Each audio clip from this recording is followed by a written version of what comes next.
Okay, welcome back. This is going to be a recap of everything we've talked so far. Uh, it's almost been 2 months. 2 months have kind of flown by, but hopefully we are going to review the salient points of what we've gone over. So initially we had talked about the 4 different sections of the MCAT, which is chemistry, physics, critical analysis and reasoning, biology, biochemistry, and psychology and sociology. And we had delved kind of in depth into how each of these sections differ and what you need to bring to the table for each section, right? And the consistent theme throughout all the sections is critical thinking, right?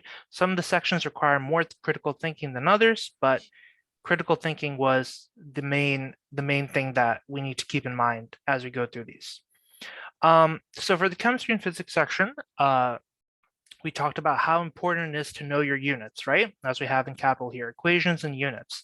And we talked about how useful it is that you can look at a question and figure out just from the units that are in the answer choices, like what direction you should be going in.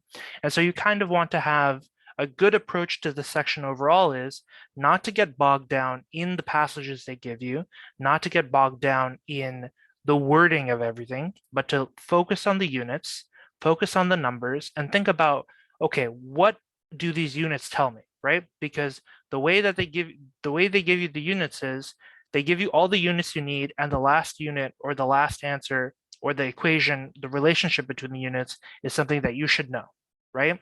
So you have all these pieces of the puzzle, and you should know how do these pieces fit together. How does acceleration relate to velocity? How does force relate to mass and acceleration? All these different units and variables are how they interconnect is the main thing, and that's the critical thinking of this section. That's what we mean by critical thinking in the context of chemistry and physics. So, and of course, you can get that's mainly referring to like uh, questions that are based on numbers and calculations, right? But of course, you can also get questions that test you on the content of, organic reactions, stuff like chromatography, like, what's going to go into the mobile phase, what's going to stay in the stationary phase. These are things that you would simply have to know from like a flashcard or a discrete fact, like knowing like non-polar things go this way, polar things go this way, and those are little facts that you can pick up as you go through the content for this section. So any questions about chemistry and physics? This is definitely one of the sections that was the hardest for me to improve on because I don't think I'm very naturally like number minded or something. Like I don't have a good intuition of numbers. So if you have any questions, I can definitely like share how I improved on this one. Um, Yes, but if there are no questions, then we'll start talking about the next section, cars.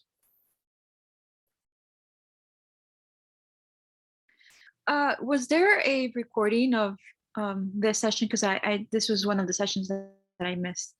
I believe there was, but I'm not sure if it was actually uploaded. Um, I will have to check. I'm pretty sure that there was, but I'm not sure if it was uploaded. But I will, if it wasn't uploaded, then I'll upload it and I'll send you a message. Okay, thank you. No problem. Let me just put that in on the to-do. Okay, cool. So, cars. So cars is definitely a very, again, I said this before, like one of the most unique sections because, well, the most unique section because you don't need to study for it, and it's purely testing your critical thinking. And this was a really, really fun session to do because we went through the whole thing and let me see here. Yeah, we had gone through I had gone through this thing in the beginning about like bias in how, writing is. Like we talked about how, on the left here, they're talking about a convicted felon, a man, vandalism, right? And in this one, 25-year-old, they used his name disorderly conduct, right? And we talked about, what is the difference in the bias and the framing of these two articles, right? One article uses their name, Wesley Somers. The other one says he's a convicted felon and doesn't use his name at all.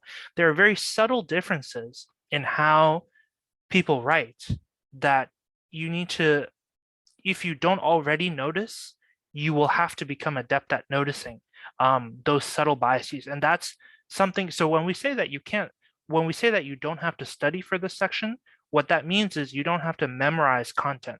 You're not plugging in any flashcards for this section. But it doesn't mean that you're not practicing. What you're practicing is your ability to critically think and evaluate other people's writing. That's in a nutshell. Because if you think about it, the reason that the section exists is because as physicians, you are going to be reading a lot of literature, a lot of it. And not all of it is going to be correct, right? Like you have to, and well, not that not all of it is going to be correct, but not that all of it will be relevant to your situation, right? Like if you're reading through scientific literature related to, a case that you're going through, you have to be able to filter out stuff that isn't relevant and find what is relevant to your case, right? So I think overall that's the philosophy of this section, but it's harder to see because the passages that they choose are not scientific like this is, right? Like this, a scientific article tells you straight up like what it's about, what we're doing, right? But the articles that they choose are humanities articles, stuff like politics, art history, um, things of that nature, things that we don't really spend a lot of time reading, especially if you're more of a science major, right? So it can be tough to get used to understanding it. And what I had emphasized was that you want to profile the author. What you should look just, so I'm going to draw a parallel here, right? I had said before that we should take full length exams not to look at like, the score that you got on the full length or how fast you did the full length or how good you felt about the full length. The actual taking of the full length is just the stepping stone to actually reviewing the full length, because reviewing the full length is where you learn.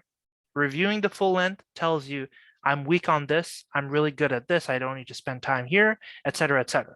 But the actual taking of the full length, even though it's a 7-hour commitment, actual taking of your full length is just a stepping stone to review.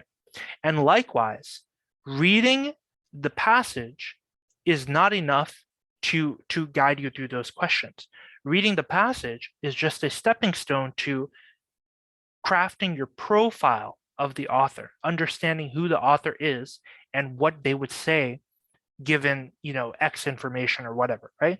That's ultimately the style question that they ask you. And we had talked about, so before I move on to like the specifics, any questions about what I talked about so far, or any general questions about cars in general, like I can answer now.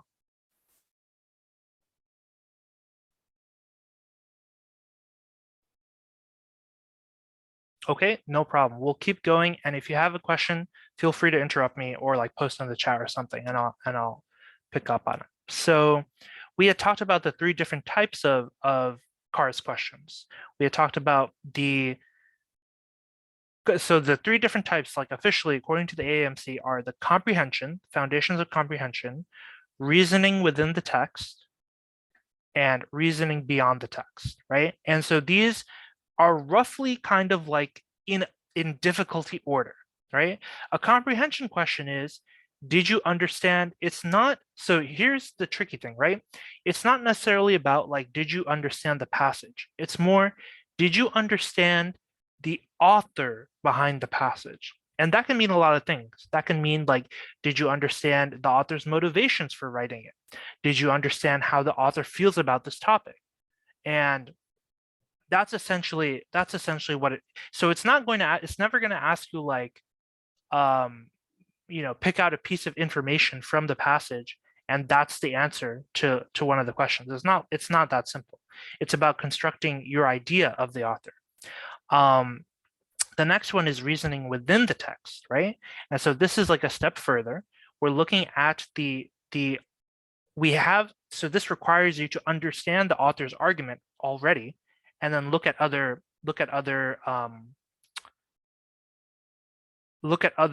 scenarios, right? And how does it relate to or not relate to it. Then we have reasoning beyond the text, right? If you understood the author's argument well enough to predict their response to novel information, yes. So it's very, very easy to predict, or it's very easy to identify this type of question, because the question will always say, like, suppose that we had this new information. If we had this new information, how would the author feel about it? They will always ask you something new in the question stem itself. And so overall, we had talked about how practicing for this section is very different to practicing for the other sections, because you're not keeping track of, like, oh, do I still remember this or not? It's not about that. You're practicing your ability to engage with these styles of questions.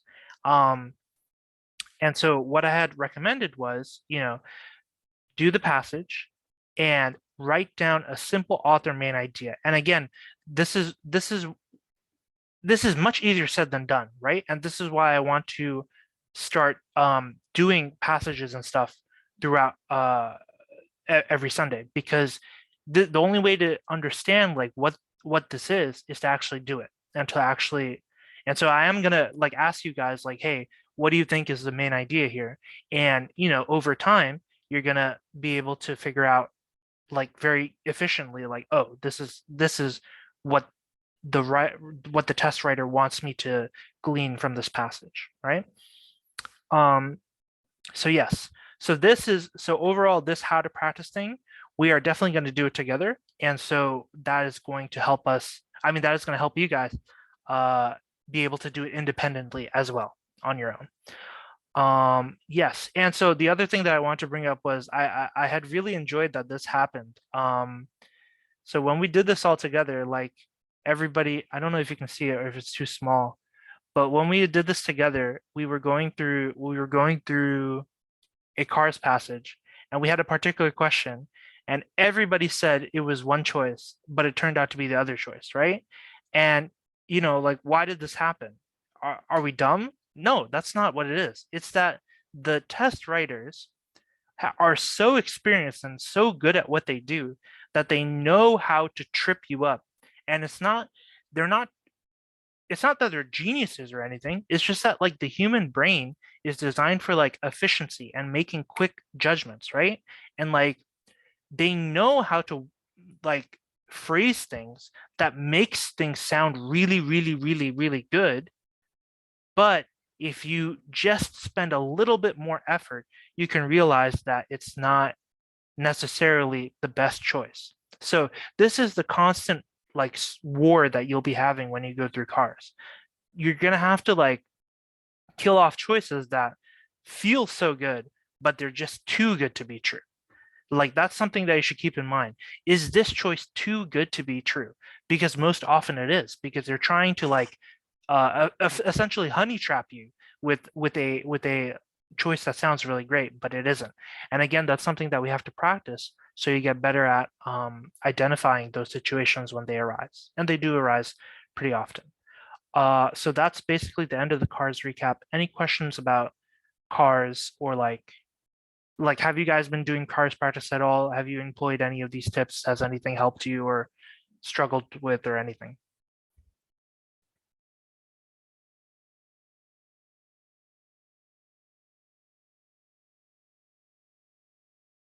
Yeah, no, it definitely has helped me. Sometimes I forget to do to write down the style of questions, which is actually, yeah, that's something I'm writing down right now because I have to keep track of that. Yes, great. Yeah, so do you have, like, a little journal that you use for, like, your daily Cars practice? Or, I mean, not daily or whatever you do, but, like, are you following through and seeing, like, patterns? And what I'm most curious about is, have you noticed, like, any mistakes that you were making that you were able to correct or anything like that? Well, definitely not.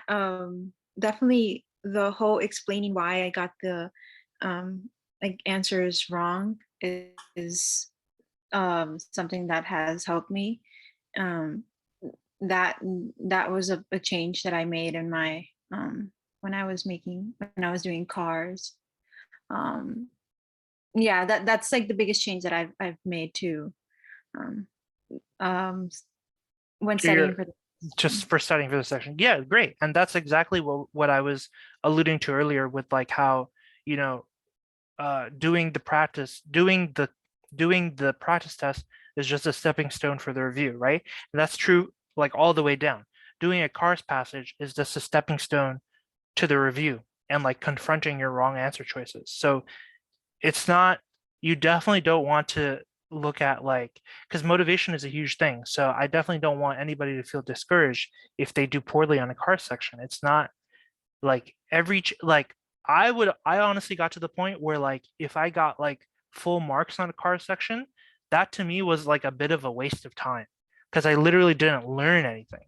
You know what I mean? So eventually, like you may be like struggling for like, the 5 out of 5 or the 6 out of 6 now, but eventually, like when you get to that point, you'll be like, oh, 10 minutes for like nothing. So cherish the wrong answers is like if you can reframe your mindset to be like, oh, I got this wrong, let's find out why. Like don't look at it as a negative thing. That I know it's easier. I know it's easy for me to say it, but it's a hard mindset change to make. But it is the number one mindset change that you can make to in your approach to this test, I think. It will just keep you going if you can look forward to a wrong answer. Um, yeah, okay. So that's car section. And so now biology, biochemistry. I think is everybody here like bio adjacent as a major or anything? Yeah. You're What do you okay. mean by bio adjacent? I mean like some people have biology or they have like biochemistry degrees or they have like like do you have a biology related background is my curiosity. I mean, yeah, but would I like go around being like, yeah, I'm like a biology genius? I would never say that.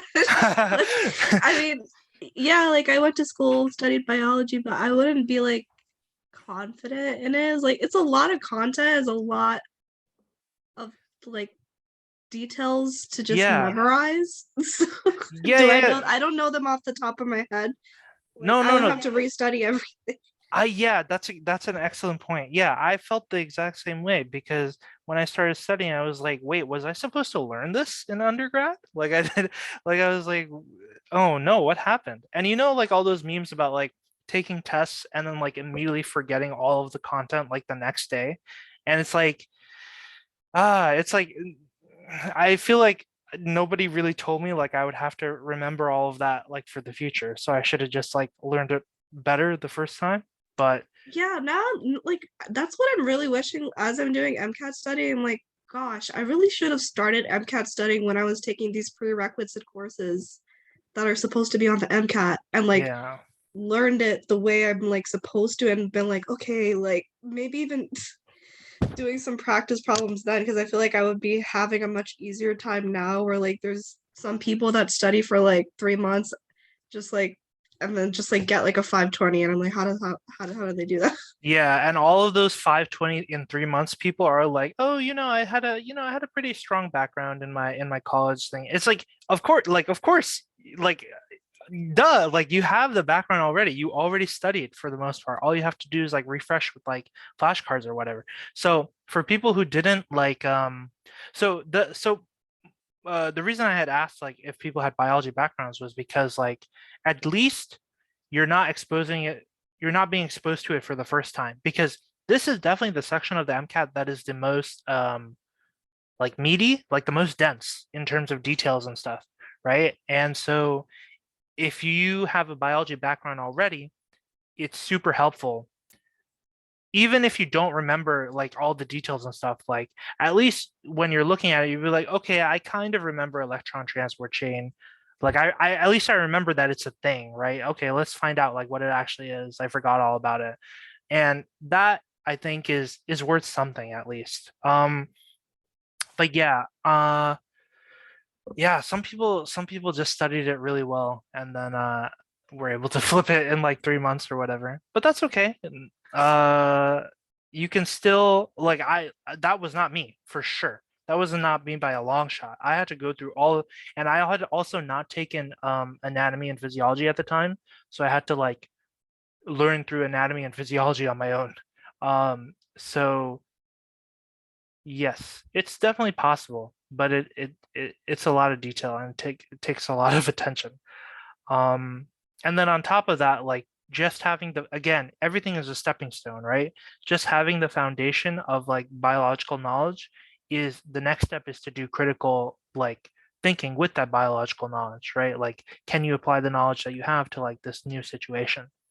That's basically most of, let me see if I had any other important slides about biology. Which one was it? No, this is cars. It's probably this one.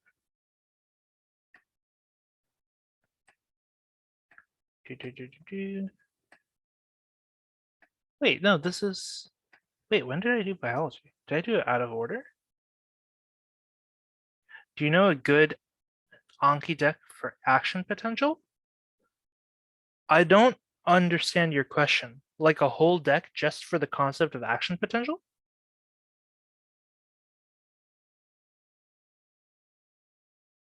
That's it? Oh, that has it.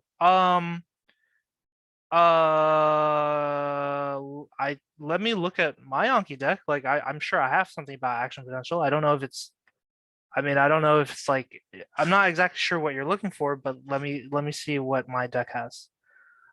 So this is like a quick tangent into the Anki section of what we had done. And unfortunately I had forgotten to record last week's section, but this will be like a quick intro, I guess.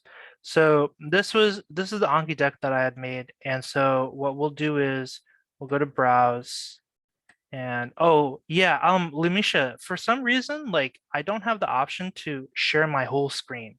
And I think it's only with this meeting room because I can do it if I start my own meeting. So I don't know if that's like a setting that I need to fix or something. I'm not so sure, but maybe we can check that Check that out afterwards. later. Yeah.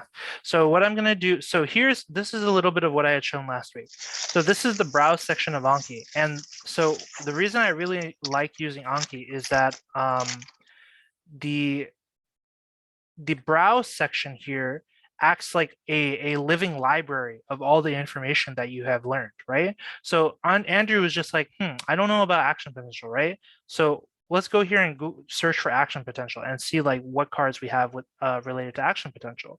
Maybe that will jog our memory. And this is something I find myself still using because it's just so helpful. And so here we have stuff about myelin sheath, synaptic knobs, resting membrane potential. Okay, here's my thing about action potential. So it says a neural impulse, a brief electrical charge that travels down an axon. And then here we have all this stuff about the specific phases of how an action potential works.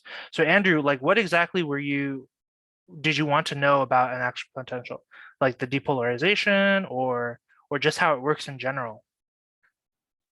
Yeah, so I just ran into a bunch of crunches and it was like the weirdest thing. Like, I mean, I guess it's not weird. Give me 1 second. I'm choking.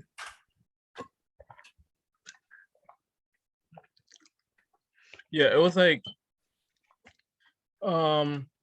if sodium comes in, like, it was like during hyperpolarization, like, what will open up, and I forget what it is, but you know, like inside the cell there's Yeah. like something else that has to do with calcium channels. Yes. Yeah, I forgot what that even is, but Oh, yeah, calcium channels. Was it talking about heart or was it talking about like regular cells, tissue cells? Because like there was something about yeah. calcium. Yeah, here, calcium. Wait, yeah. Were you talking about which type of synapse were we talking about? So I think that specifically was think it's about muscle cells actually. Okay, so muscle cells are a whole different, like a whole different breed. Like it is really a different thing. And so when we're looking for muscle cells, we're going to be looking for what's going to help me find it? Maybe troponin? Troponin? Oh yeah. Yeah, something around here. Yes, action potential skeletal muscle. So notice I have a separate card for action potential of skeletal muscle I because it's a see. totally separate like action, like the mechanism of action potential is completely different. And you can see I have like, you know, a bunch of different like pictorial representations of, you know, here we have in the top left the what is this called again? The end plate, motor end plate, I think. Yes. So we have the action potential coming here, and then we have the depolarization, but it travels down into the T tubules, right? And then once that happens, it causes the sarcoplasmic reticulum. And see how I have the pictures like slowly going more and more in depth, because I made this as I was struggling. I was like, okay, what is this picture here showing me? I don't get it, right? Let me find the picture and put it in so that in the future, if I'm confused, like I'll just have it, right? And then so here I can see the calcium, the pump putting the calcium in here when it's relaxed, and then once the action potential comes down, the calcium channels pump out the calcium, right? And then as we know that the calcium is going to bind to like the troponin stuff and open it, and then do all the power stroke stuff, et cetera, et cetera. So obviously this is a very big topic that starts at one point and has many steps in between, et cetera, right? So we split those into different cards. So if we go here with the action potential card, what is the best way to see all the cards around it? So you would be on this card, and then you would probably click on the right, like the deck itself, and then it could show you all the cards in order. So look, so now I can see all the cards in order, and this I can use for like to just get an idea of what's going on. So I'm going to show you that again, right? What I had done was I had searched for what I was confused about, right? So I was confused about like action potential, but specifically the skeletal, right? And then that brings me to neuromuscular junction skeletal muscle, right? This brings me to a card, right? This might not be the exact card I'm looking for, right? This search that I just did will only bring me the cards with these exact same keywords. But what if I want to see the other cards that are around there that could be relevant, right? So what I'm going to do is I'm on the left in the sidebar. We see does everybody see that I'm hovering my mouse over the decks part? Yeah. Okay. So if I click on my deck, which I had named TAS MCAT, if I click on this, it's going to show me, on the browse where everything is yellow, it shows me this card, but it also shows me everything in order. So how I had written it. So I started with joint movement, then I started with muscle structure, right? Just the anatomy of muscles. Then I talked about the myofibril structure, going more in depth, going into the zones, right? This is still anatomy. Then we get to what we're talking about. So everything has a clear flow, a logic, right? Now we talk about, oh, okay, how do we move muscles? Then we get even deeper, right?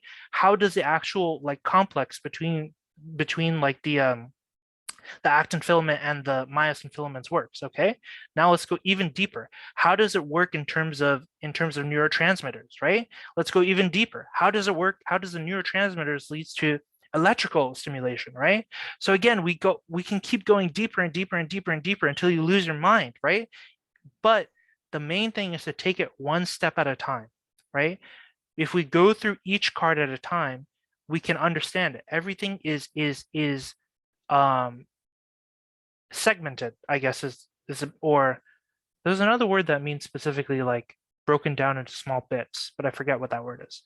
But basically, you can learn these things one at a time, one card at a time. Is my main point. Even though the whole thing seems really big, you have to like break it down into little bits to understand these big systems.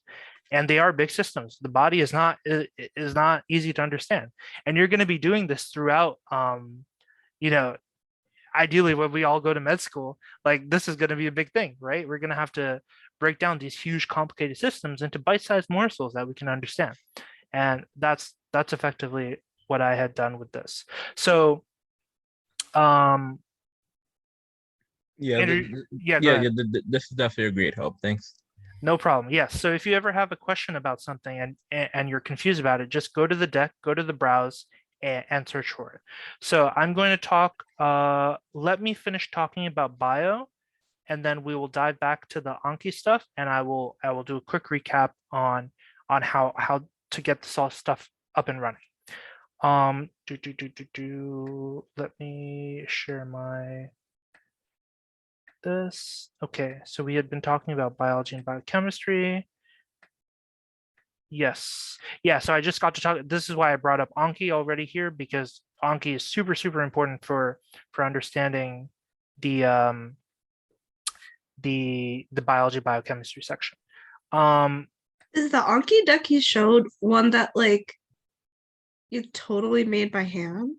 No, it's not totally made by hand, but it is like it's like 65% completely remodeled. So Okay. the reason I say 65% is because I changed how I changed. I will explain exactly like okay, give me 1 second. I want to figure out what I should talk about now. Do you guys want me to just talk about Anki right now? I mean, I got kind of captivated by that one. So. You got captivated. Okay. Sure. We can just talk about Anki right now. Yes, it is very captivating, right? It's nice that you can like see everything in like in a that's why it's so popular. Okay, let's go back to the source of captivation then. So the Anki deck I had made, and I had shown you some examples of this before. So I hope if I press the preview button, you guys can see the preview button. I just pressed preview. Do you guys see like a card popped up or no? I don't think so. You don't? Okay, yeah, unfortunately I have to Is it switch like supposed to be in another window? So now do you see the window? Yeah. Okay. So basically okay, so flashcards have a good side and a bad side, a plus and a minus. The plus is you can break down things into very small details, which makes them easier to remember. The minus to that approach is if things are broken down too far, you can lose the bigger picture. And that is something that I started noticing was happening to me, because I had downloaded a deck that had everything in like very, beautifully like broken down details. But the problem that I was having was like, I was like, wait, what is this relevant to? What is this actually talking about? And I was like, I was afraid because I was like memorizing something but not understanding it, which is like a cardinal sin. This is not something you want to do. If you memorize something, you need to understand what it is that you've memorized. Otherwise, you won't be able to manipulate the information, right? So what I had done was, instead, I renovated it to be this closed style. Closed style is these like little blue dot like brackets and dots. And what closed style is that like they give you, so the two different versions are like front and back, which is a typical card, right? Let me see if I can find a front and back. Oh, of course, yes, I forgot it's gonna do that, which is annoying. But do I even have any front and back? Ah, yeah, I do. So here's a good front and back I can show.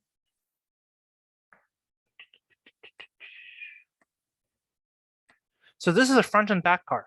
The front should be absolutely minimal. It should be like the minimum amount of stuff that like you can look at and then like recall. Why? Because you could easily see the word like collecting duct in a passage, right? And so if you see the words collecting duct, you could be like, what should I need to know about the collecting duct? And then you think about it and be like, okay, wait, that's a part of the kidney. What does it look like? What does it do? Et cetera, right?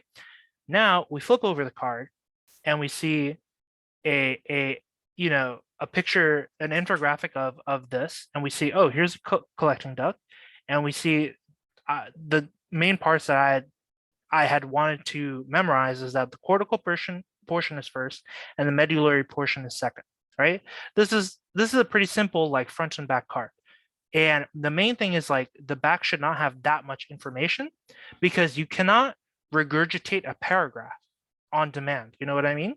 Because inevitably, if you have like a whole paragraph on the back, you're going to miss something. And then you're in this awkward situation of like, do I know this card? Like, I missed like a small detail, but like, I know the card, right? You don't want to put yourself in that situation. You want to, if it's a big paragraph, you want to chunk it down and break it into bits, right? Or the opposite, right? When I chunked it down and broke it into bits, and I was like, oh, this is too far broken down. I've lost the bigger picture, right? What I did instead was I started. This is a great one. Yes, this is an excellent one. So, for example, preview. Wait, where did the preview go? Here, yes. Oh, it's not showing me the card. I don't know why. There. Okay, so here is a card says that's the main topic of the card is kidneys control blood pressure. I wanted to put everything on this card related to the renal control of blood pressure. So that involves antidiuretic hormone, that involves aldosterone, that involves the renin-angiotensin system, that involves ANP, atrial natriuretic peptide, I think. And I could have broken these all into like 1, 2, 3, 4 cards, right? But what I would have lost is like the mental framework of, oh, this is how the kidneys control blood pressure through these hormones. So I couldn't find like a pre-made deck that organized things into bundles like that. And I felt like that was the way that I learned the best, because like if I was writing notes, I would have written kidneys control blood pressure, and then as bullet points, I would have written, ADH, another bullet point aldosterone, another bullet point renin. So this was basically my way of turning like my bullet point notes on Google Docs into cards that I could actually study. Now, the other thing is you'll notice that these first two, I'm not being quizzed. Well, okay, let's just go through this first. So this is quizzing me on the renin-angiotensin system and on ANP. I think the renin-angiotensin system is like lung related. Something about, I've forgotten at this point, but something about like the lungs being able to tell from like baroreceptors and then like releasing, eventually like they detect that the blood pressure is too low and increase the blood pressure. And ANP, I think, atrial natriuretic peptide.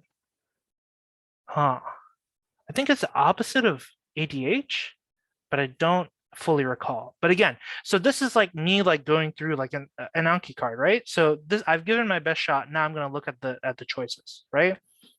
I mean, I'm going to look at the answers. And so now I see my answers. Compensates for low glomerular BP.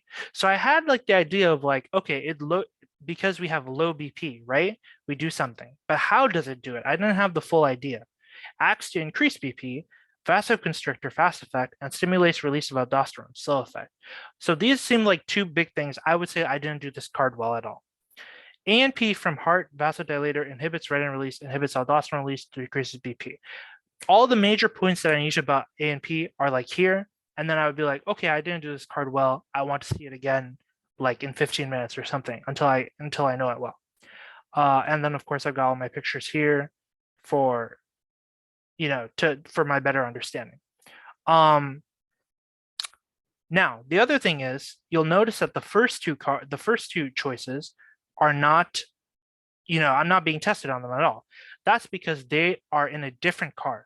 Because again, you don't want to test yourself on too much at one time, right? So these would be in another card, and in another card that I would be asked, these would be in blue and blocked, and the others would be hidden and not blocked.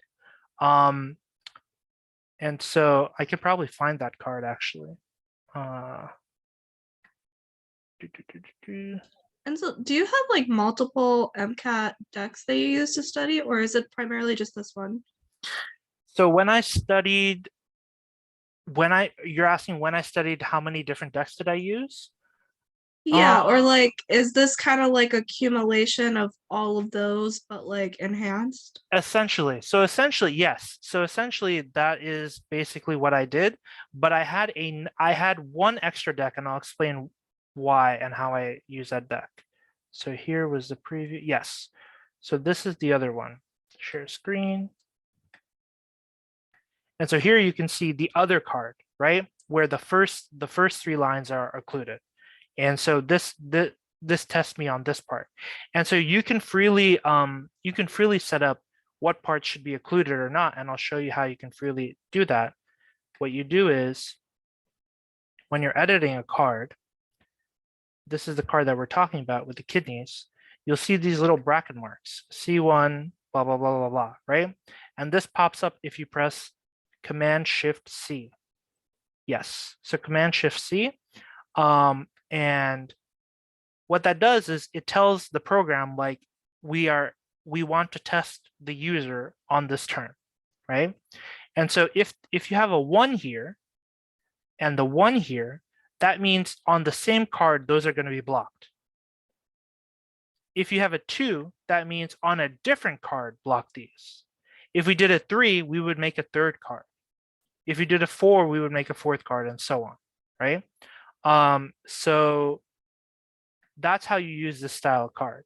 You can download my deck and like experiment with it. I don't think it's perfect, but I worked on it like for like definitely like, I don't know, hundreds of hours maybe. I don't know, but it's definitely a good start. So anyways, you had asked, did I use more decks? Yes, I had used another deck called a gap deck. And so what the gap deck was anytime I got a question wrong or a topic that I didn't understand very well, and it wasn't in my main deck, or like it was in my main deck, but I just wanted to write it in a different way, I would have a second gap deck and I would write another card there. And then that would be a way for me to like more closely study that topic through Anki. Does that make sense? Yeah, like is it kind of like you copy the card but then add more I guess like divided portions about it to go more in depth about it? Yes, you can think of it that way. Yeah, I could copy the card, like especially if like, for example, you've been doing the cards for a while and this is a card that maybe you are not going to see in a month and you want to see it, right? You want to see it closer.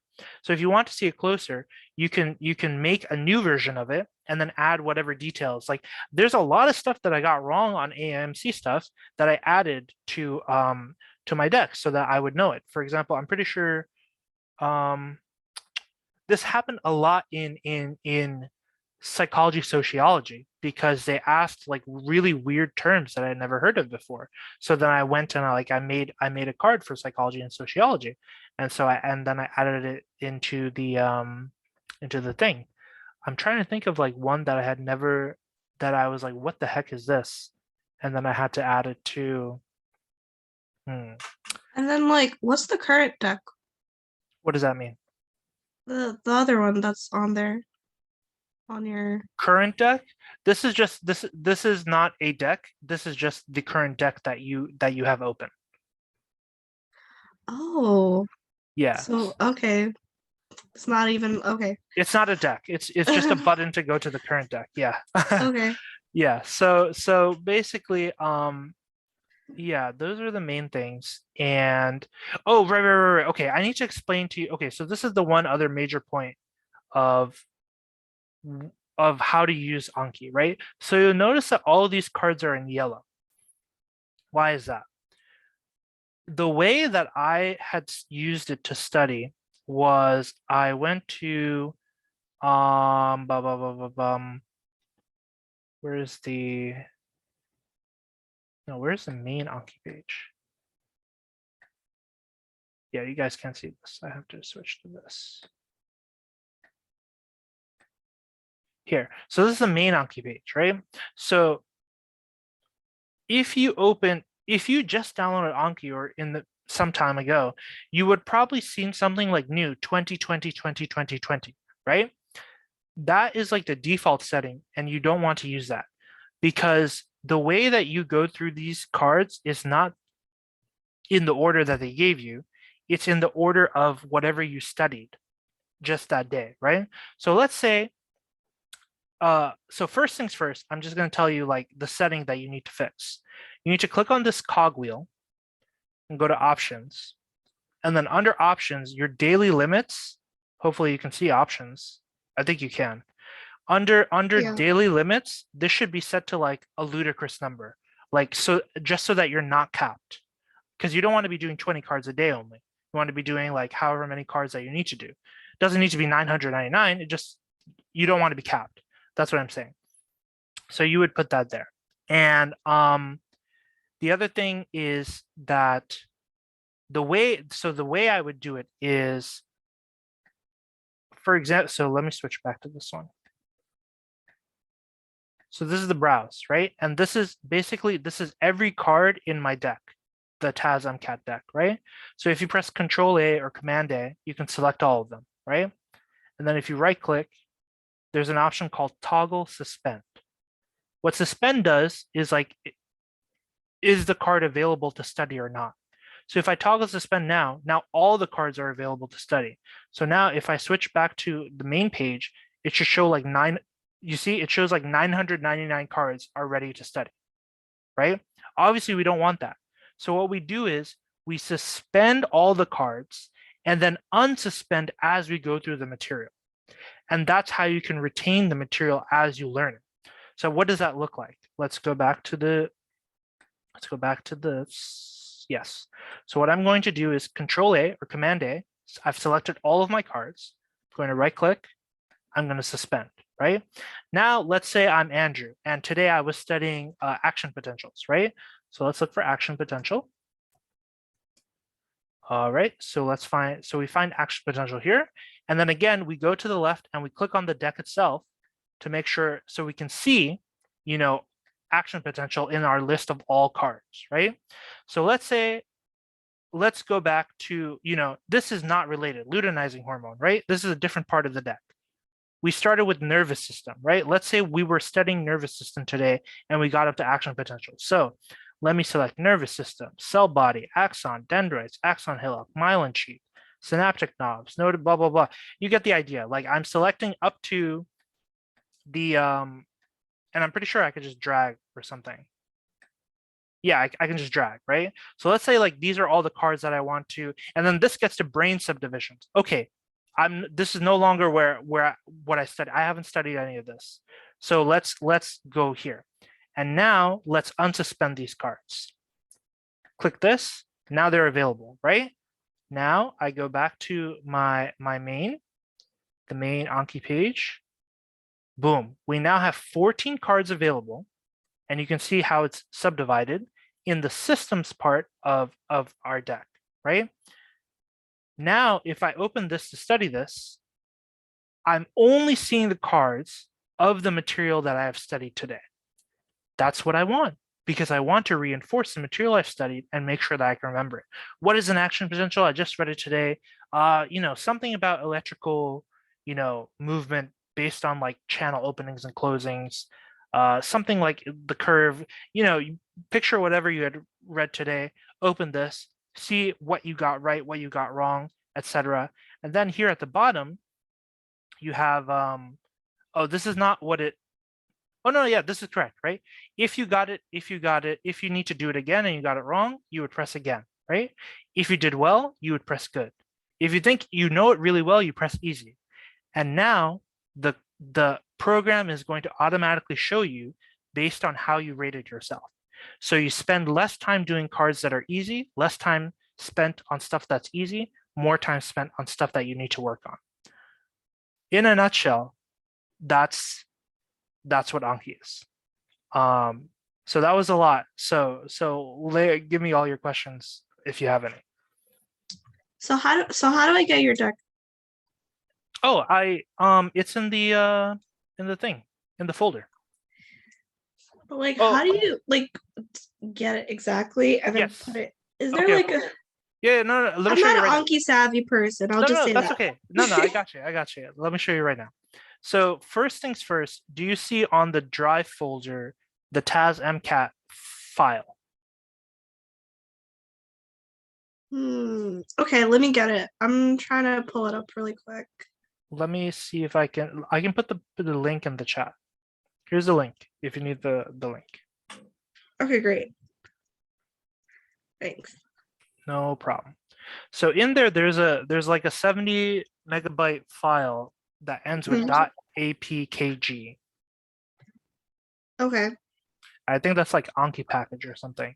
And so basically, like, you're gonna download that, and then once you have it downloaded, what you do simply, you go to File and you press Import. Mhm. And that's it. You just select that deck, and then everything that you see here is going to be there. Oh, okay. That's pretty easy. Thanks. Yeah, no problem. Overall, Alright, cool. that's pretty easy. The hard part of Anki is like getting used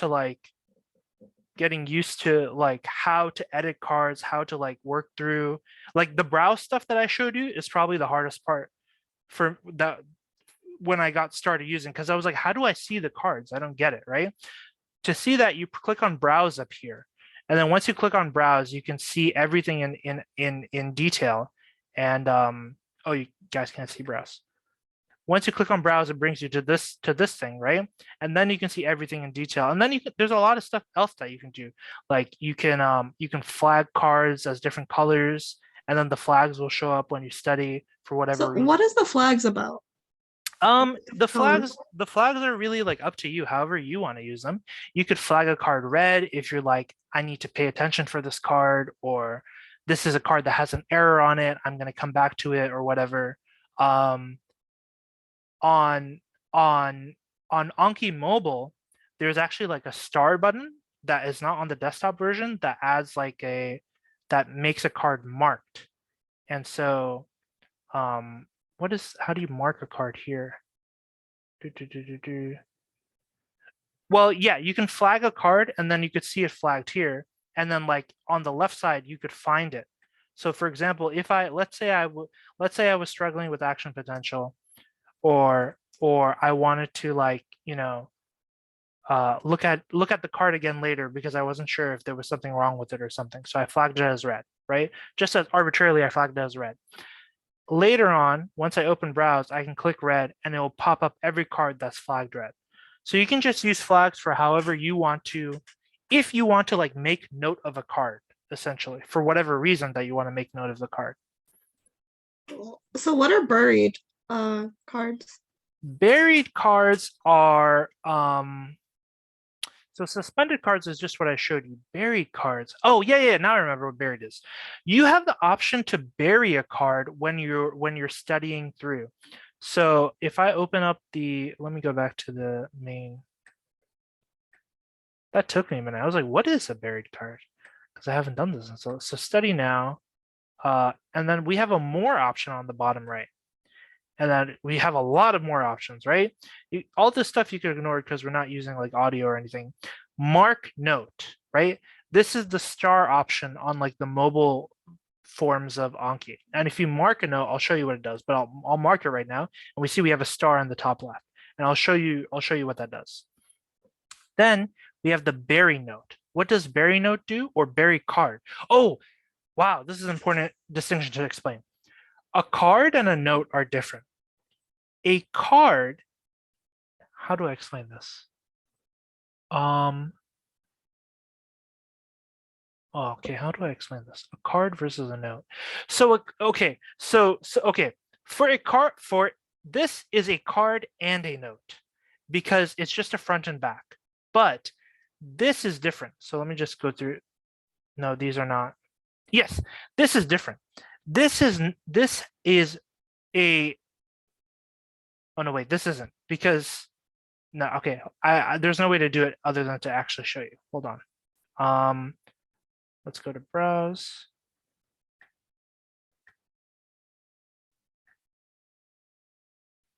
Okay. Let's see here. Maybe this one.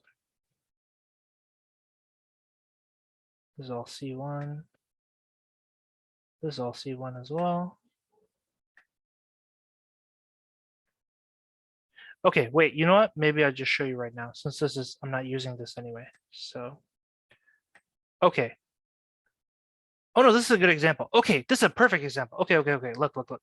So this is my card on leukocytes, right? And we have C1 and we have C2. Notice in the browse window that there are 2 cards about leukocytes. Why is that? Why do we have 2 different cards in the browse window? Because look, there's close 1 and close 2. So because one of these is going to test me on the definitions, right?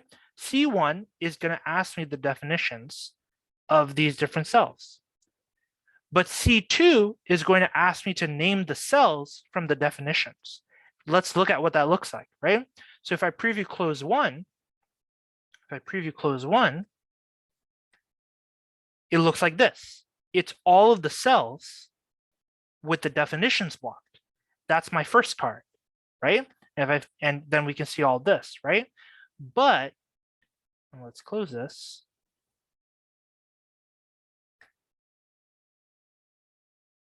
Oh my God, I just lost where I was. Okay, here.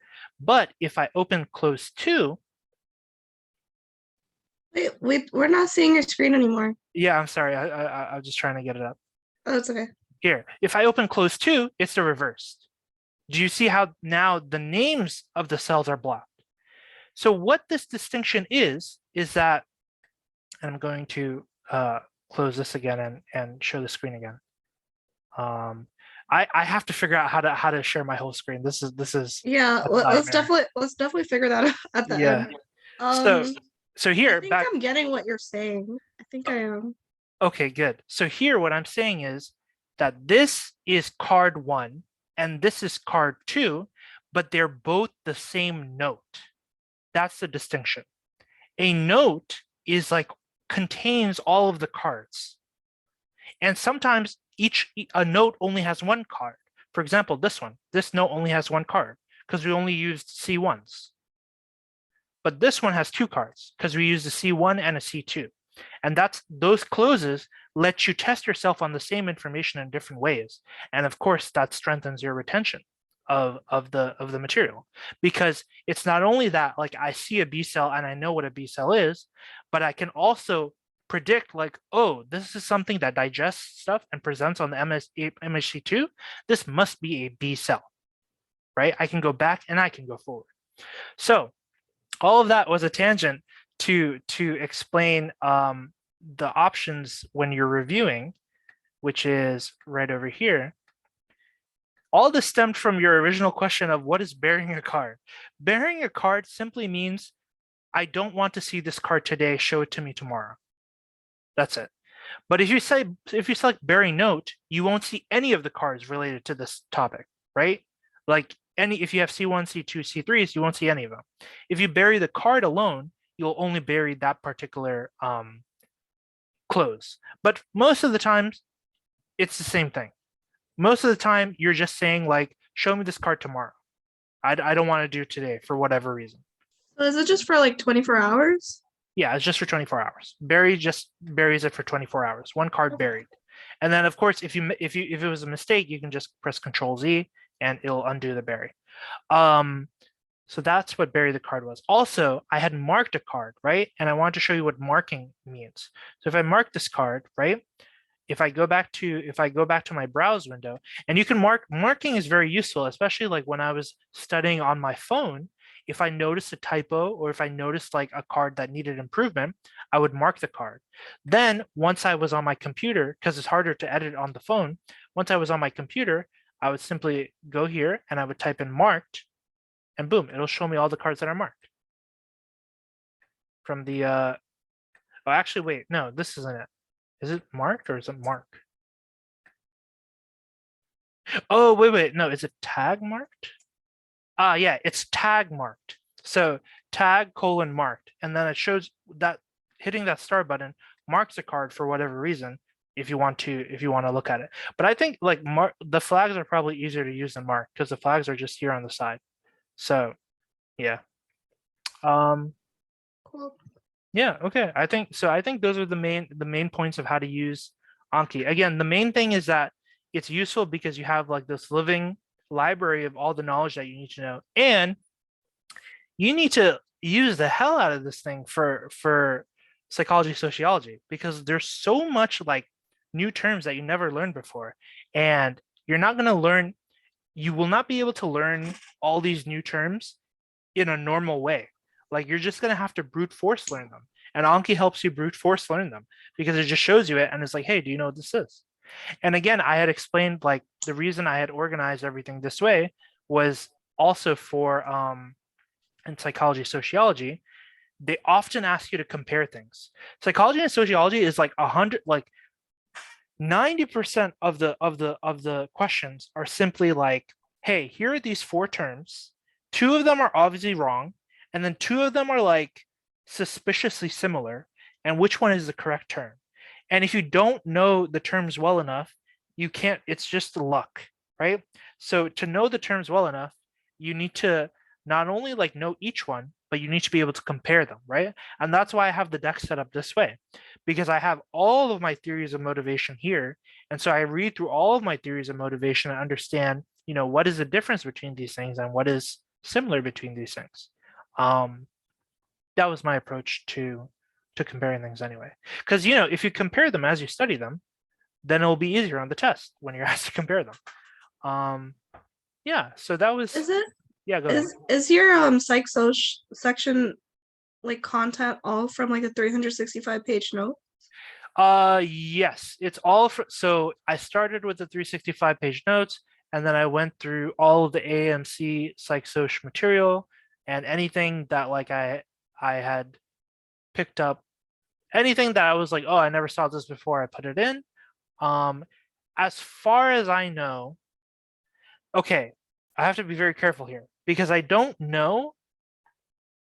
Technically, the AMC can put like anything that they want from like intro psych and intro soc, right? Like technically they can just do whatever.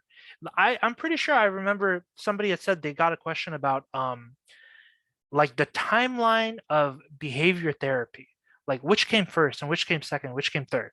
That's not in the document, you know? And it's like, and I'm pretty sure I had put that in my deck because I was like, oh, I need to know that. I didn't know that. But again, it's not worth like worrying about that because that is so like low yield stuff. Yeah, no, it's not this one. Timeline. I'm not sure. Maybe it wasn't a timeline. I'm not sure what it was. But anyways, my point is, it's not worth worrying about like, oh my God, like what if I missed like a particular term? I'm gonna say like the major things that show up in PS are here. And if something does not show up, you will be able to know enough stuff to work around it, essentially. Like if you see a new if you see something new for the first time, yes, it's a little scary. It happened to me on the test because they don't, it's not that they don't want you to be able to study. They want you to study, but they want to see how you critically think about new information. And that's really, so they're always going to try to show you something new. And that's something that you just have to accept. Just like, you know, just like life, you can't prepare for everything. But I would say that this deck is very, very exhaustive. It's very, I was exhaustive. I will speak to, I will be honest on that end. I did not leave a stone unturned if I could see it. Yeah, I think this is great. Also, for example, like for memorizing stuff, go through this, and if you can put an example that makes sense to you, put it in. Because again, memory is related to like you and your own brain. So for me, I had seen the term source monitoring error, right? And it was like the definition is explicit long-term memories when recalled are incorrectly attributed to the wrong source. And I was studying at a time that like all this political stuff was going on, and the media, and like I think, yeah, like the whole thing about like Trump like didn't actually lose the election was going on. So I was like, oh, okay, that's a good example, right? And I put this in, and then I never forgot this because I was like, oh, source monitoring error, right? And so don't think that like you shouldn't change anything here. The more you change here, the more it will become your own, and the more easier it will be for you to actually to learn it, is basically what I'm saying.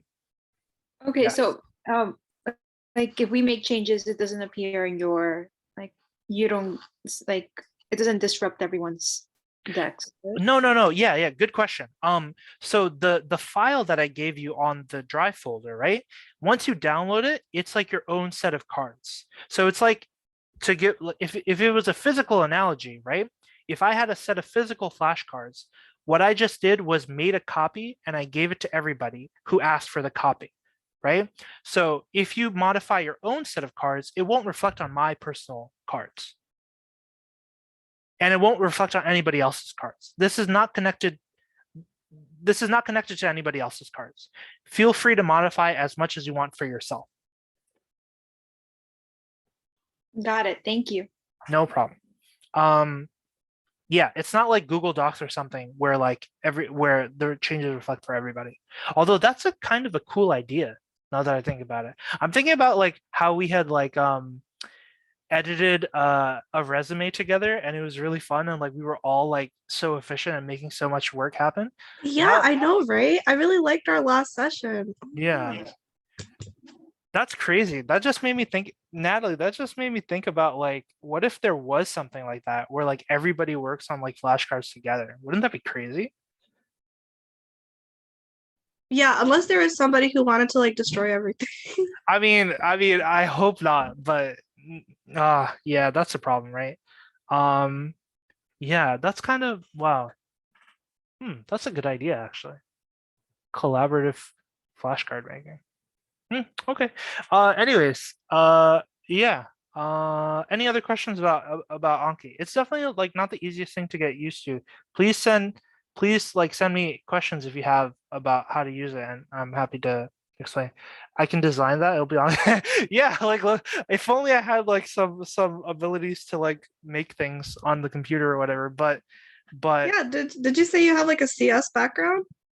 some no, point? not really. I just like I kind of like dabbled with CS sometimes because like s- I definitely know more than the average person does about computers and like coding, but I'm not a coder. Like I can't code anything.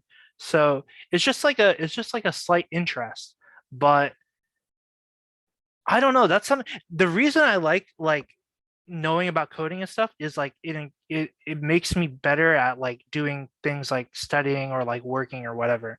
Because like okay, anyways, but basically what I'm saying is like that's such a good idea actually. Like collaborative flashcards. I don't know. I'm stealing that idea. I don't know. Maybe in 10 years you're gonna see you're gonna see some product out on the market or something. But And yeah, don't forget to give Natalie some royalties off of that. royalties. Yeah. Isn't Quizlet sort of like that pretty much that idea? Quizlet is sort of well, okay. If you make an edit on a Quizlet deck, does it reflect for everybody? I think It's for your public deck. ones, yeah, public Quizlet decks, yeah. Oh, I see. So the thing that Quizlet doesn't have, they actually had it for a while, but then they stopped. I think they, for whatever reason, they decided not to do it. So what Quizlet does not have is a spaced repetition, which is that like Quizlet has a lot of cool ways to do it. Is like, you know, like they can give you little word quizzes or just go through them back and forth or time modes or stuff. Quizlet is great. The thing that Quizlet doesn't have is the timing thing, the spaced repetition algorithm that like notes like how you're doing on a card and presents it to you right before you're supposed to forget it so you remember it. I don't know why Quizlet doesn't include this. I mean, I know that they had tried to do it, but then they didn't do it. I don't know why they stopped doing it. If they did use it, then everybody would just use Quizlet because Quizlet is so much like easier to use. But um, yeah, I guess Quizlet. I guess the market is ripe for somebody to come in and like combine the two of them, and it's not going to be me because I'm too busy. So yeah, if you know any if you know any coders, they can make some money figuring out a way. I don't know, like study like the whole study space is like I feel it is very like underdeveloped in terms of all this stuff. but I don't care. That's a whole tangent. But yeah, maybe Anki 2.0 in the future at some point. Okay. Any any other questions about Anki and stuff? Okay, I think I've been prattling on for a while. I think we'll take a quick 4-minute break and we'll come back at 6:20. All right. Sorry, just quick question. Mhm. Can you is it possible if you could upload this video to YouTube, just because I know I'm gonna have to go back Yeah, I for definitely will. I'm recording it right now. okay, great, thanks. No problem. We'll do that. Okay, we'll come back at 6:20 in 4 minutes. Sounds good. All right.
Hello.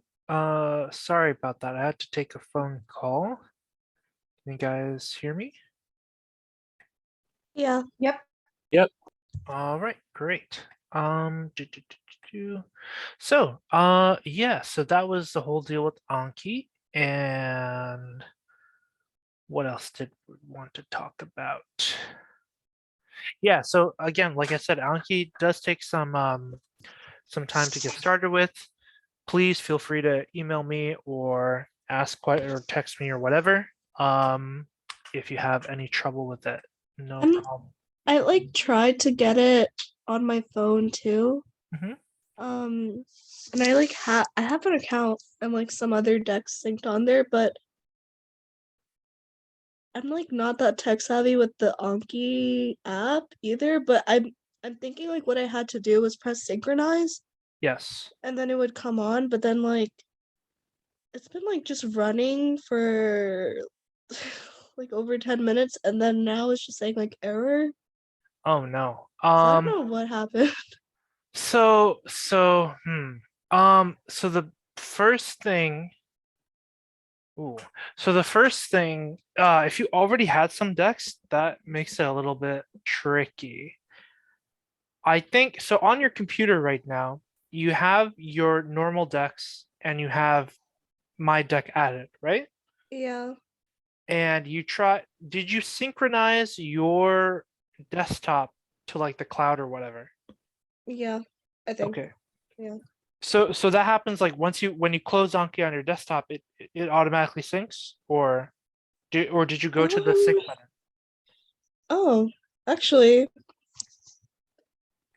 I don't know. I did so like I literally just like added yours to my computer and Mhm. I've kept it open this whole time and then on my phone on the Anki app I just like press synchronize, but now I'm like, wait, maybe I Okay, should have that won't work. On your desktop, you see the sync button on the right uh-huh. over the cursor. You need to press this. So basically, what's happening is your desktop has one version and your phone has one version. The version that you want is the one on your desktop, correct? Yeah. So you're going to press sync on your desktop, and that's going to go into like the cloud, right? Then when you press sync on your phone, it's going to be like, whoa, the cloud version does not match what you have on your phone. Do you want to overwrite it with the cloud version? And you press yes. Ideally, that's what should happen. So you should sync your desktop first. Okay, that makes sense. Okay. So I'll Yes. try that. Try Okay, that, thanks. and text me and it doesn't work. But that's Okay, another cool. important point. Yeah. If you use, unfortunately, like Anki is like there really is space for like Anki 2.0 to come in and just bully Anki out of existence. But the if you are using a phone, like the phone version is so helpful because you can just use it, right? Like it's so easy to use whenever you're doing anything. And it's a great way to like just get the most out of your time. But whenever you use it, you need to sync. So you can see I'm hovering over the sync button here. If I press sync, so the thing is like, let's say I study a card on my desktop, right? That does not, so for example, like I pressed this and I studied it, right? That does not reflect on the phone unless I press sync. First, I have to press sync and then it's going to update the cloud version.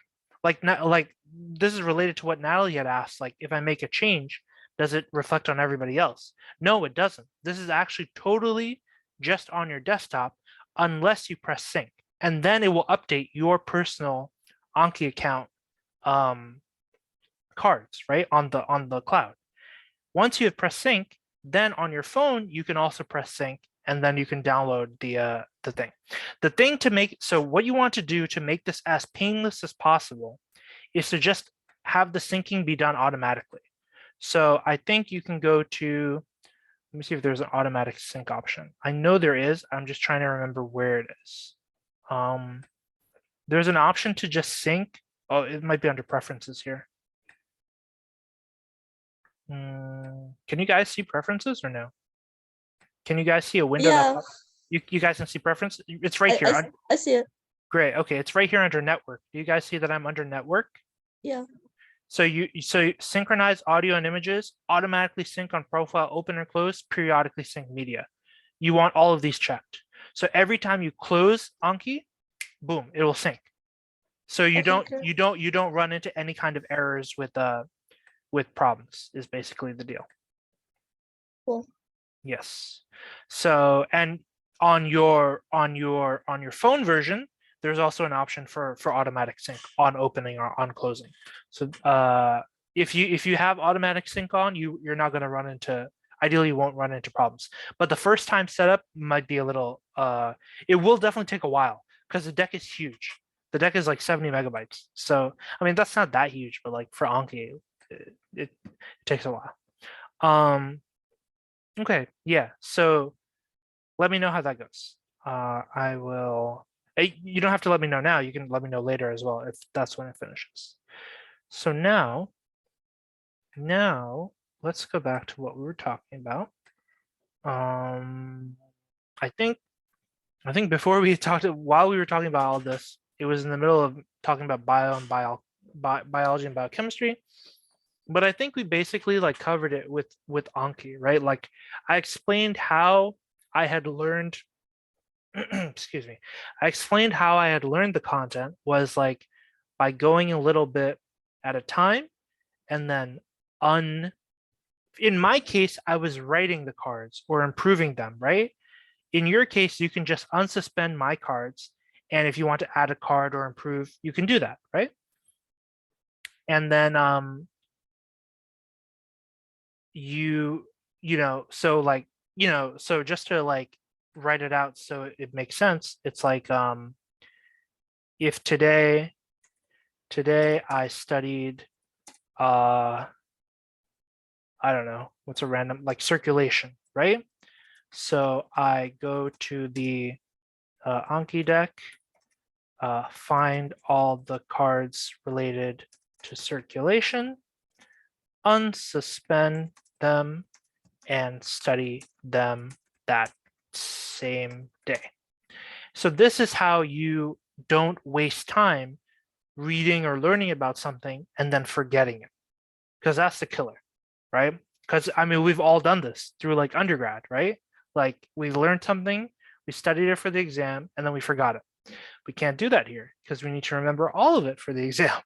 So this is how you not only do you learn it from reading or whatever, and then you maintain it with Anki, and then you can actually use it.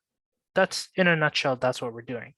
And of course, you can go back to the recording once I upload it and see exactly how I had, you know, gone to the Anki deck and find the related cards and unsuspended them. Yeah, overall, that's the deal with biochem. I think the one other thing I had talked about. Oh, I don't think I have a slide on this, or do I? I think I had written this out. Does anybody know if I uploaded a video on biology biochemistry?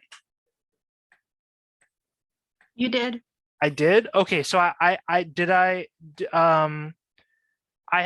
talked about like how to analyze like big biological pathways, right? And so that's something that you can, that's very useful for, and you know what, actually it's fine, I'm not going to go too in depth on it because anyways we're going to start practicing problems and we're going to utilize it anyway, right? So you know, talking about it, I'm just talking about it to give you like a cursory review of everything before we start actually using them, and that's where it's actually going to matter. So yeah, so that's biochem. Any questions specific to biochem in general? It is definitely the section that has the most stuff to learn, but you also now have like the tools to learn the material. So that's that. Okay. And so of course the last section is psych-soc, and after biology biochemistry, psych-soc feels like a nice breeze of fresh air. It's a little, you know, it's a little annoying that you have to memorize so much, but you have the right tool to memorize. You have the right tool to memorize, and the critical thinking again is not as hardcore as it is in the other sections. You're simply looking at and trying to compare two different concepts or terms. Yeah, that's the main thing.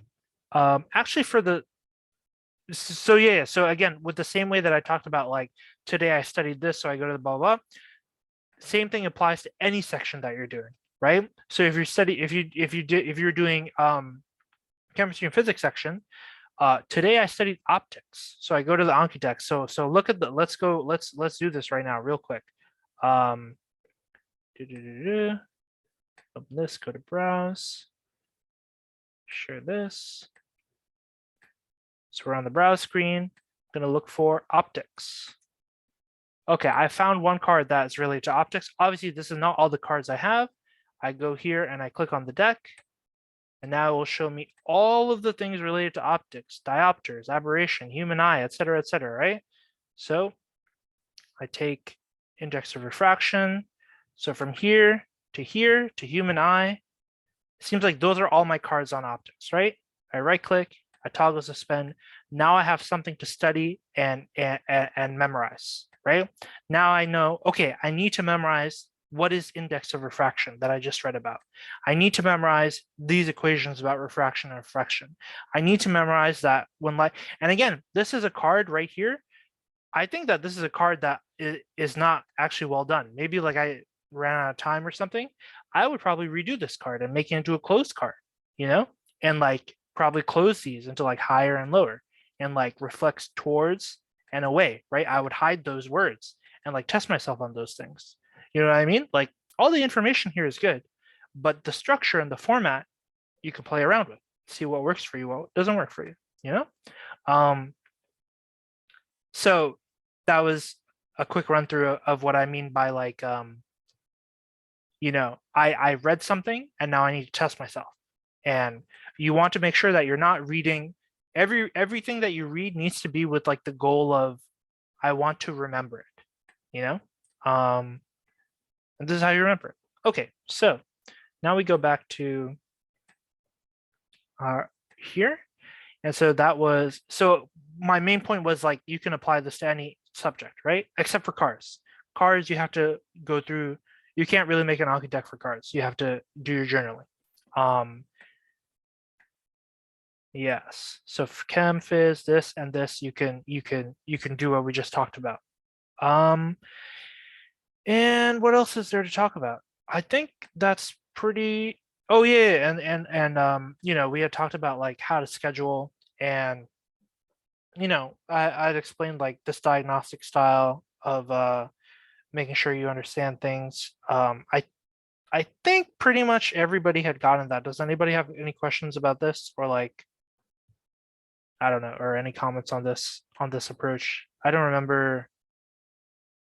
I'm pretty sure we had all covered this. Yeah, I think we had all talked about this. And is that it? What are the topics that I talked about? Let's see.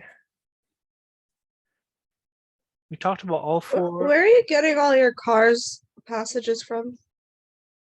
Where am I getting my cars passages from? Yeah, like yeah, like to actually study with.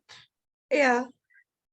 So I'm pretty sure I had talked about this something here.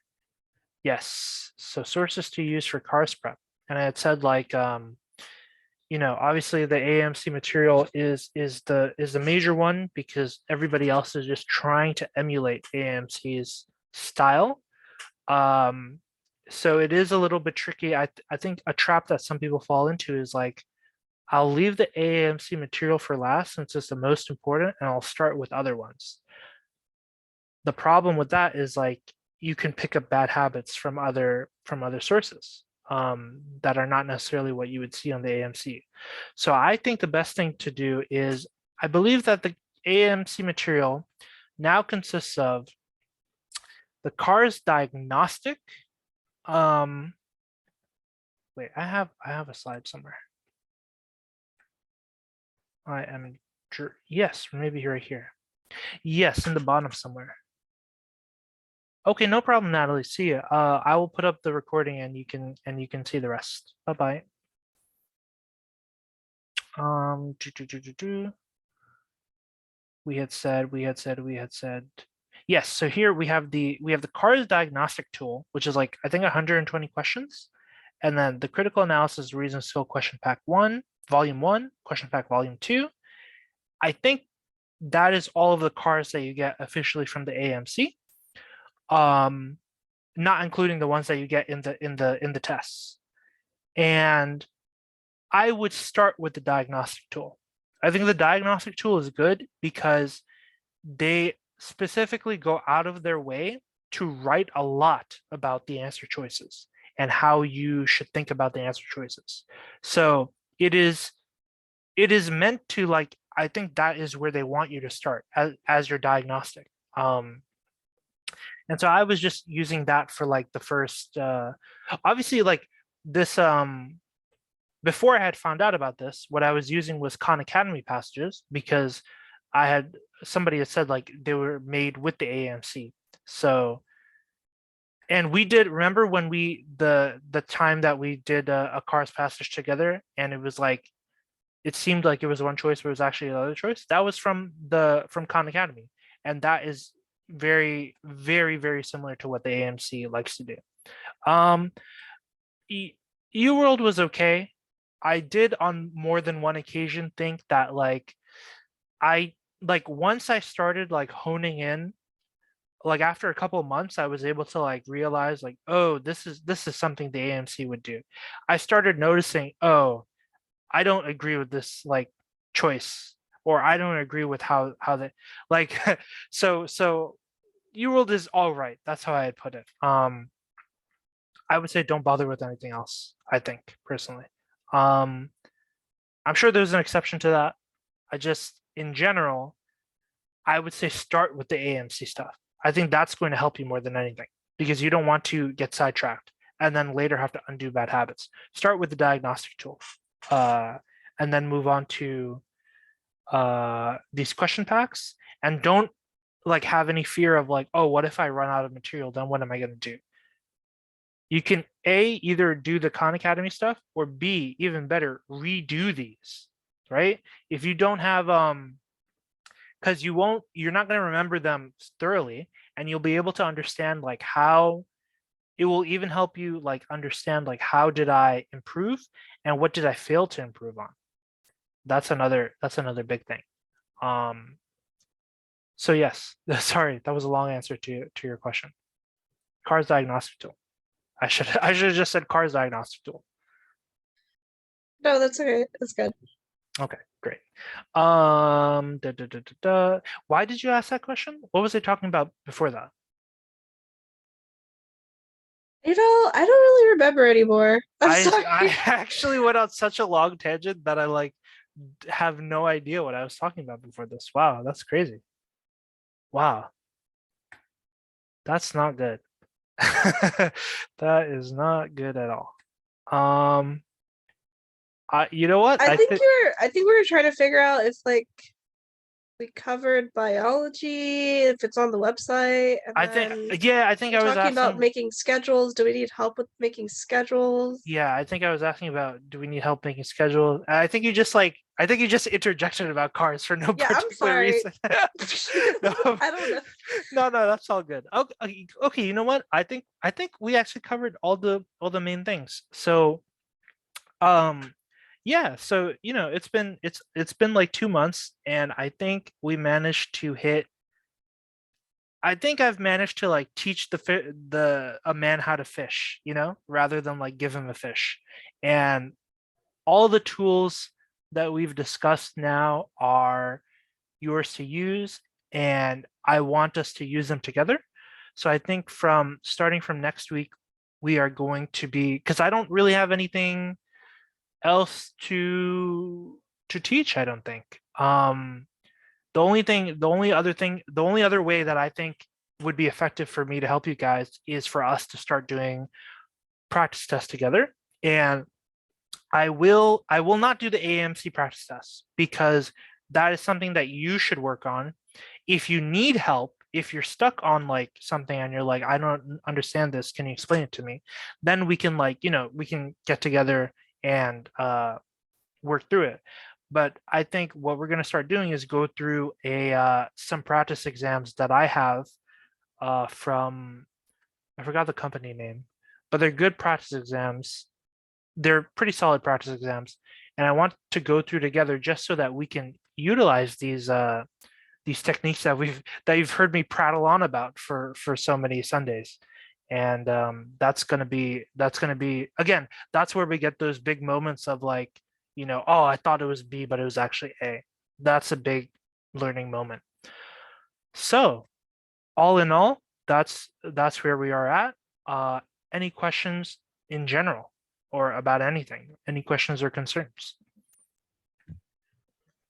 Yeah, I know we went over it before, but I just wanted you to remind me.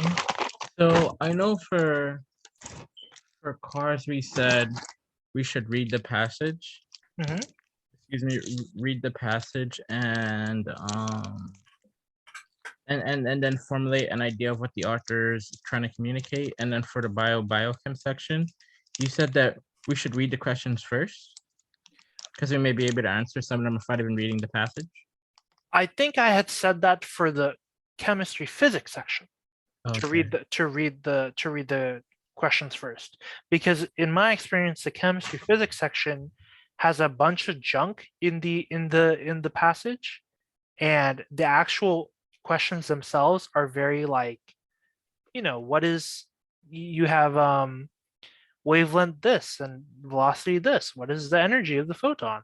It's like something like really like, I don't know why they do it that way, but it's like, yeah, the questions on the chemistry physics section tend to not ask so much about the passage. Sometimes they do, but they tend to ask more about like the actual elements that the passage is covering, like or rather than elements, the actual concepts.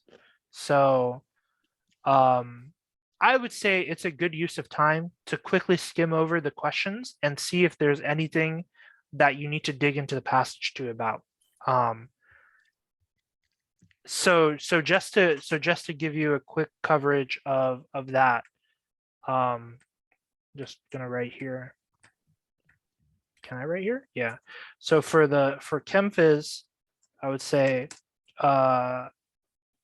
check questions first, skim passage, and they often say like in table 2, we saw this result, blah blah blah, right? So then from rechecking the questions first that you can focus on table 2. Chem Phys does that. Cars, read passage, formulate main idea, not main idea, formulate author's opinion essentially. Yeah, author's opinion or author stance, and then do the questions. Do questions. I don't know why this is getting smaller.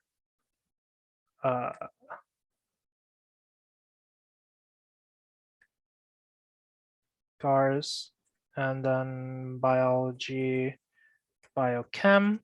Read the passage well. Yeah, read the passage well, and then look at the questions, because the questions will often not make any sense without the passage.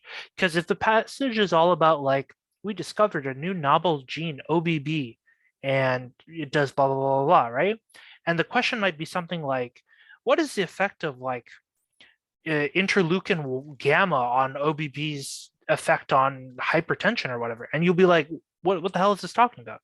Because all of the context is in the passage. So for biochem, you definitely need to read the passage first, I would say. The exception is when there isn't a passage, because those are questions that are discrete questions, like, a valine got substituted for glutamic acid. What happens to the protein? Well, like that's the kind of thing. There wouldn't be a passage anyway. That's just a discrete. Biochem, highly suggest read the passage first. Psych Soc, an interesting one. Actually. I thought for Psych Soc you just guessed. Yeah. I'm joking. I know, but oh man, that's a good one. You could probably, I wonder, like if you just get rid of like the two that are obviously wrong and then guess, like it's a 50-50. It's straight, it's legitimately actually a 50-50. That's kind of funny. For psych soc, like the most telling thing is the answer choices. The answer choices are the most telling thing because the answer choices are going to be the terms like I don't know, what's it like social loafing or um reward theory of motivation or what else? Why can't I think of anything all of a sudden? Or feminist theory of something. Was it socialization? I forgot what On it was. cognitive dissonance, those Uh, things. Yeah, cognitive dissonance. You get what I'm saying. I'm just talking about like random terms. So Yeah. so what you want to look at first is the answer choices because that's gonna like help you keep your eyes peeled for like okay, so this passage could have something about this in, and that's what you want to be looking for, especially if it's like sometimes how do I say this? I think you'll build up an intuition. Like if you look at like the passage and it's talking about like race, then you're going to understand like what the terms related to race are. And then you're going to kind of like keep your eyes peeled for those. And same thing for like whatever, for like power, for cognition or whatever. That's basically what I'm saying. So Okay, sounds this is good. how I would do the approach. Yeah. Okay, sounds good. Thanks. No problem. Thanks for the question. Good question. Anything else?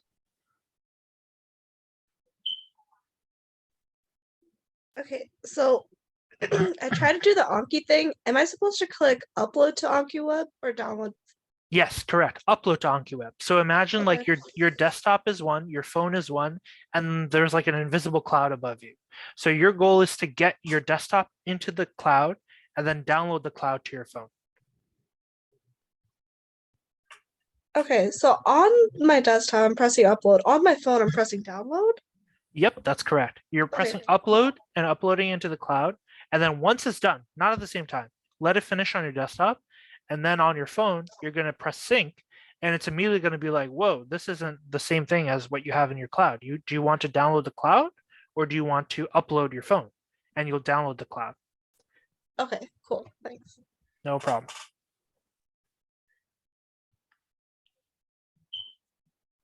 Okay. If anybody has any questions, you can ask. If you need some time to formulate, that's fine. Otherwise, that's all I have. That's all I have for you guys tonight. That's what we've covered so far, and hopefully next week we can start putting it to good use. So for next week, did you want to just start by going over like a half length or did you want us to like all do like a half length or a full length or just like a section before the session when we come and then we could go over the question? Interesting. I had not considered that second option, and that's really up to you guys. If you guys want to, what I was originally thinking was like just going through questions together as we had done. Okay, yeah, we could do that. That's what I was thinking. But if you guys would like to try the other option of like everybody works on like a full length or a half length off of like outside of the space, and then we come together and to review, it's I think the second one might be harder to manage though, because like, what if some person doesn't make it or like they weren't here last time and they just like didn't know that they were supposed to do that. I think it's easier if we Yeah. go through together. And the main thing that I want to do is to go through the process, right? Not just like check through, well, the process not only of reviewing, but also of doing it. So I think we'll try it live the first time and see what happens. Okay, sounds good. Okay. All right. yeah, so that's it. That's it for tonight. Let me stop recording.